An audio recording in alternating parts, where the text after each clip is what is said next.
ஐயா, உங்களுக்கு மறுபிறவியில் நம்பிக்கை இருக்கா இல்லையான்னு எனக்கு தெரியல. ஆனால் இன்னொரு பிறவி அப்படின்னு ஒன்று இருந்ததுன்னா நீங்கள் என்னவா எங்கே பிறக்க விரும்புகிறீங்க?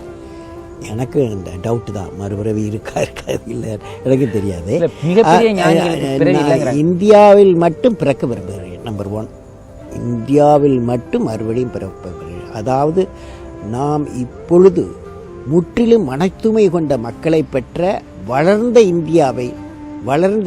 இந்தியாவை உருவாக்கும் பணியில் ஈடுபட்டு கொண்டு இருக்கிறோம். எனவே அப்படிப்பட்ட இந்தியாவில் மட்டுமே நான் பிறக்க விரும்புகிறேன்.